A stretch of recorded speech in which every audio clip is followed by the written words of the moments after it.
नमस्कार सभी को, स्वागत है आपका टीचिंग एडुकेटर चैनल में। तो जो डेली बेसिस पर आपको लाइब्रेरी साइंस का जो टेस्ट मिल रहे हैं, तो इस सीरीज़ को आप फॉलो कर सकते हैं। इससे पहले की वीडियोस आपको प्लेलिस्ट में आई बटन पर या फिर डिस्क्रिप्शन बॉक्स में इनका लिंक मिल जाएगा, चैनल पर आप देख सकते हैं। और उनकी पीडीएफ आपको टेलीग्राम चैनल पर मिलती रहती है। और जो आपके आरपीएससी का जो एग्ज़ाम हो रहा है आज 2 अगस्त को, तो अगर आपके पास पेपर आता है या फिर अवेलेबल होता है शाम तक, तो आप मुझे ज़रूर शेयर करें। टेलीग्राम ग्रुप पर कर सकते हैं या फिर ईमेल आईडी पर कर सकते हैं। इट इज़ neha30@gmail.com पर आप भेज सकते हैं। बाकी अगर मेरे पास आएगा तो मैं ज़रूर टेलीग्राम ग्रुप पर आपको मिल जाएगा। और इस आज का पहला प्रश्न है, किसने जो है विषय वर्गीकरण बनाया है फिर दिया है। तो जो सब्जेक्ट क्लासिफिकेशन है ये दिया गया है जेडी ब्राउन द्वारा। तो इसमें जो इसका राइट आंसर होगा वो बी ऑप्शन इसका राइट आंसर हो जाएगा। डीडीसी में कक्षाओं के विभाजन का पहला आदेश किस पर आधारित है। तो ये Francis beckons 3 fountains of learning पर बेस्ड है ये। तो सी ऑप्शन जो है इसका राइट आंसर होगा।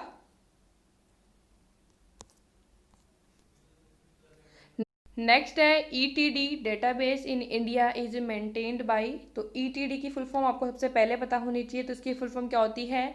Electronic thesis dissertation.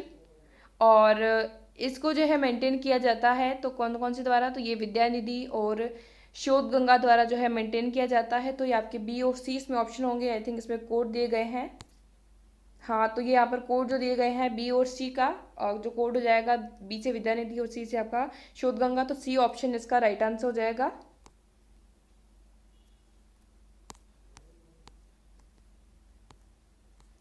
नेक्स्ट है जो आपकी टर्म है literary warrant was introduce by. तो साहित्यिक वारंट जो है किसके द्वारा पेश किया गया था इनमें से? तो ऑप्शन आपको दिए गए हैं। तो ई वाइडमन ह्यूम द्वारा जो है ये पेश किया गया था। तो इसका जो राइट आंसर होगा आपका सी ऑप्शन। ये क्वेश्चन जो है काफ़ी बार पूछा जाता है। वैज्ञानिक प्रबंधन के जनक कौन है? साइंटिफिक मैनेजमेंट के फादर कौन है इनमें से? तो ये है आपके F.W. टेलर।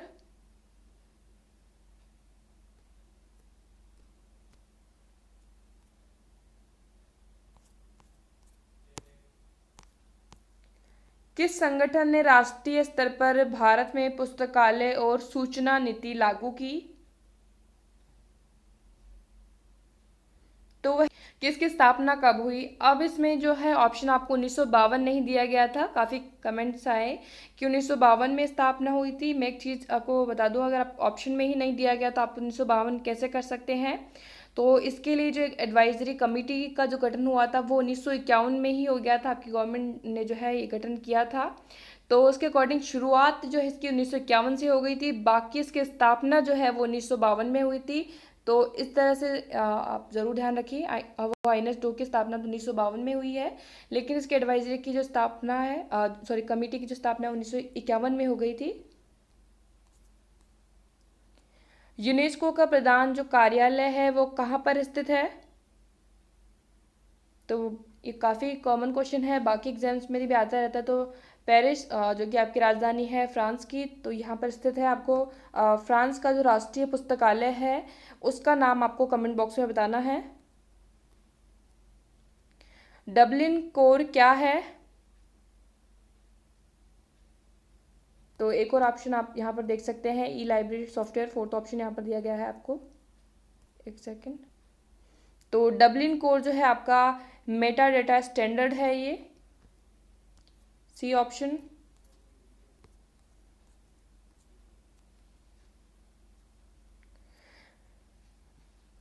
मैग्रो हिल का ऑनलाइन संस्करण जो है विज्ञान और प्रौद्योगिकी का विश्वकोश है। तो इसमें आपके ऑप्शन दिए गए हैं।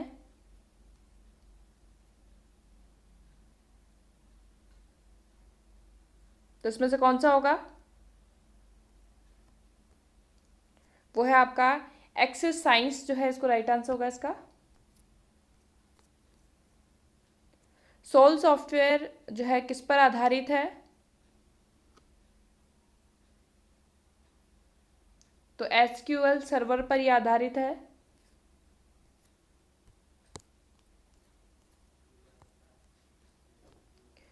Wall picture principle is a wall picture principle is a principle of, तो ये आपका इसको कहते हैं दीवार चित्र या फिर भित्ति चित्र को कह सकते हैं। तो भित्ति चित्र सिद्धांत के लिए एक सिद्धांत जो है कौन सा है इनमें से? तो यहाँ पर आप देख सकते हैं चारों ऑप्शन दिए गए हैं। तो आपका ये सिद्धांत होगा पक्ष अनुक्रम का भित्ति चित्र सिद्धांत के लिए, पक्ष अनुक्रम, सी ऑप्शन। शब्द कैटलॉग जो है ग्रीक भाषा का, वो ग्रीक अभिव्यक्ति से लिया गया है। कौन सी है आप अभिव्यक्ति? वो कौन से दो शब्दों से ये मिलकर बना हुआ है?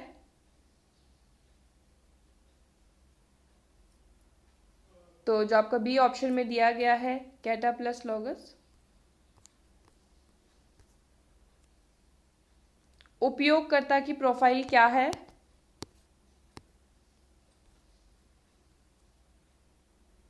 तो इनमें से क्या होगी वो उपयोगकर्ता की प्रोफाइल?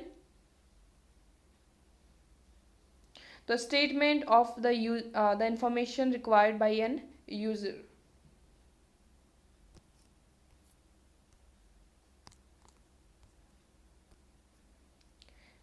पुस्तक चयन की मांग सिद्धांत जो है किसके द्वारा सुझाया गया है या फिर दिया गया है? Demand theory of book selection. तो ये भी बहुत बार पूछा गया क्वेश्चन है। तो MC कॉल्विन द्वारा दिया गया है ये। रेमिफिकेशन से आप क्या समझते हैं?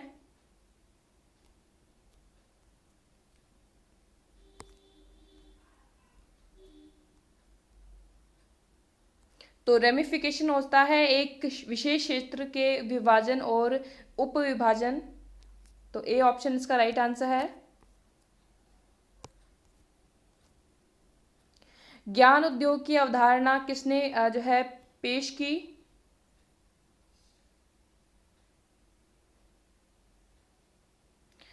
तो ये की थी फ्रिज मैलप ने।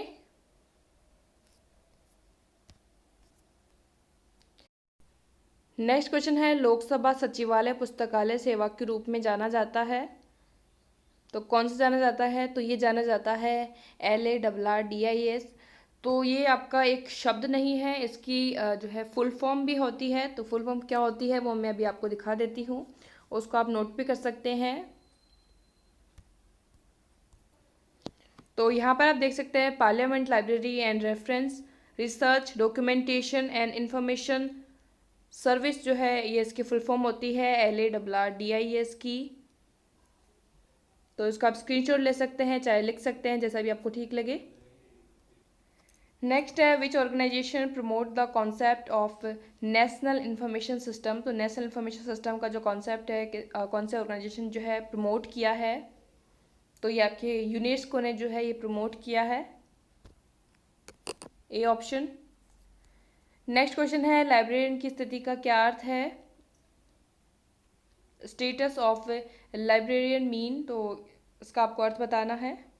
तो यहाँ पर पहला ऑप्शन आपको दिखाई दे रहा है।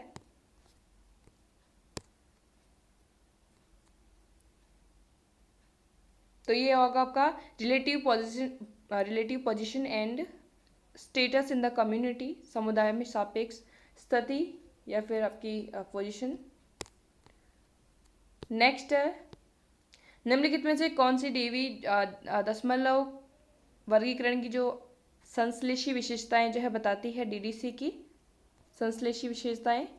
इनमें से आप देख सकते हैं कोड के अकॉर्डिंग आपको बताना होगा, तो कौन कौन सी करेक्ट है। तो पहली आपकी सापेक्षिक अनुक्रमणिका, अनुसूचियों की गणना, तालिकाएं, अनुदेशों को जोड़ना। तो संश्लेषी अगर हम बात करें जो इसकी विशेषताएं हैं वो उसमें होगी आपकी तालिकाएं और अनुदेशों को जोड़ना। तो इसमें आपका डी ऑप्शन जो है इसका राइट आंसर हो जाएगा। NT and BT are used in, तो किस में उपयोग किया जाता है NT और BT को? तो थिसॉरस में ये यूज किया जाता है। किस आयोग ने पुस्तकालयों के विकास के लिए कॉलेज के कुल बजट का 10% देने की जो है सिफारिश की?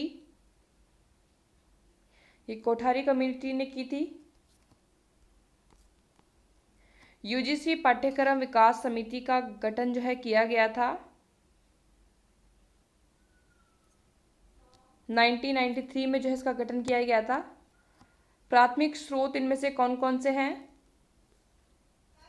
तो आपको प्राथमिक स्रोत जो है वो बताने हैं। तो मैन्युस्क्रिप्ट जो होगा, आपकी हस्तलिपि जो है वो आपकी एक प्राथमिक स्रोत इनमें से है। तो सी ऑप्शन। तो आज के इस टेस्ट का जो अंतिम प्रश्न है वो यहाँ पर आप देख सकते हैं, 25वां क्वेश्चन। आईएनएस स्टोक और निस्कॉम के साथ विलय कर दिया गया और अब इसे किस रूप में जो है जाना जाता है?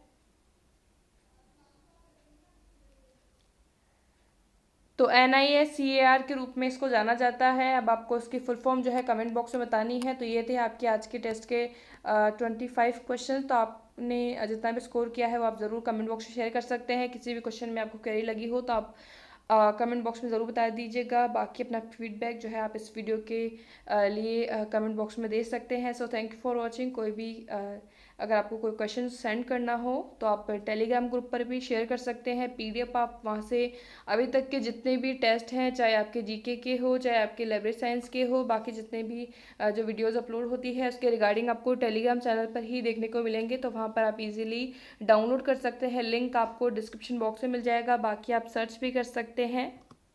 So thank you. आज की इस वीडियो में इतना ही।